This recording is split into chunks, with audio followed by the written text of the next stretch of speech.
Hello everybody, we're your hosts, Anne and Deck, and today we'll be discussing the Cosmological argument. So our first contestant is Sir Thomas Aquinas, the man himself.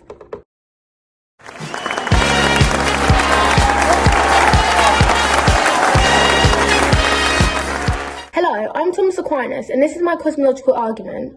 My 5 ways to prove the existence of God are motion, cause, contingency, perfection, and order. Today I'll be discussing my first 3, which are motion, cause, and contingency.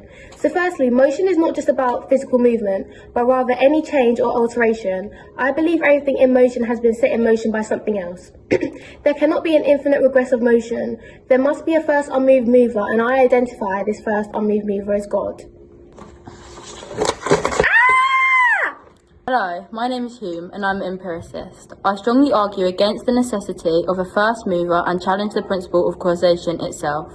I believe we cannot rationally infer with necessary connections between cause and effect beyond our observations.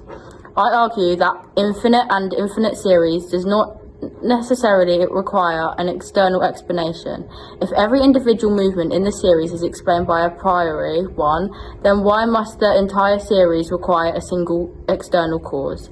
Even if there is a first cause, we cannot assume it possesses divine attributes like consciousness. Bonjour! We're back! So, Deck, what do you think about Aquinas' first way to prove the existence of God? Well, I would give this 5 stars. In my opinion, Aquinas' view of motion makes perfect sense, as God being the first uncaused mover can be explained in the Bible when we look at Genesis. Do you agree? Let me think.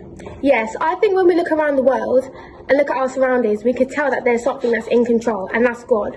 Everything on earth is set in perfect motion by God, which is the first unmoved mover. So guys, now we'll be introducing Aquinas' second way of proving the existence of God. Ooh. Buckle up!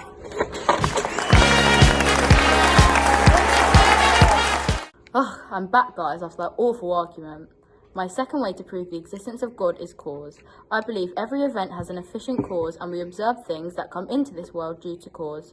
Nothing can cause itself. I believe an infinite regression of cause is impossible. If there was an infinite series of cause, there would be no first cause, and thus no subsequent cause. The first cause is what we call God. This being must have the power to cause everything else without itself being caused. Hello, I'm Russell. I question if this principle applies to the universe as a whole. The universe is just there, and that's all I believe, that asking for a cause of the universe is unnecessary, because not everything requires an explanation beyond itself. Your argument assumes that because everything in the universe has a cause, the universe as a whole must have a cause. This is an example of fallacy of composition, the error of assuming what is true for parts must be true for the whole universe. If we accept a first cause, there is no reason to assume there's an all-powerful deity. The first cause could be a natural force or an unknown process rather than a god.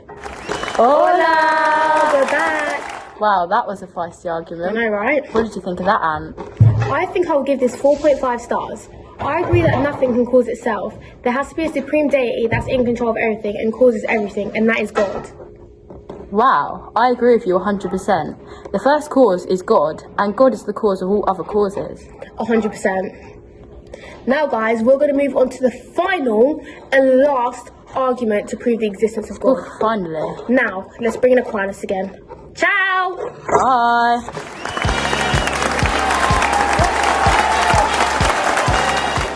Guys, I'm back after my second time getting beat up. Right guys, now I'm going to explain my third way to prove the existence of God, and this is contingency. In this world, we see that things come into existence and pass away. For example, humans, animals, and plants. These things are contingent. They do not exist necessarily and could fail to exist. If everything were contingent, there must have been a time when nothing existed. But then if nothing existed, then nothing could have come into existence, because contingent beings cannot cause themselves. There must be a being that is not contingent, and that being is God. Oh, for flip's sake! Hello, I'm Immanuel Kant, and I highly disagree with Aquinas' third way to prove the existence of God. I believe that we cannot know or prove the existence of a necessary being through pure reason, as Aquinas attempts. I believe human knowledge is confined to the realm of empirical experience. the world of phenomena. We can know things only as they appear to us, through our senses and categories of understanding. Specifically, I believe that any attempt to prove God's existence through the pure reason fails because human reason cannot make metaphysical claims about things beyond experience. Bye guys. Newton talk. We're back. Well, Okay, so, Anne, what did you think of that? well, honestly, I wasn't too sure. I think I was on the defence. I was in the middle. I agree.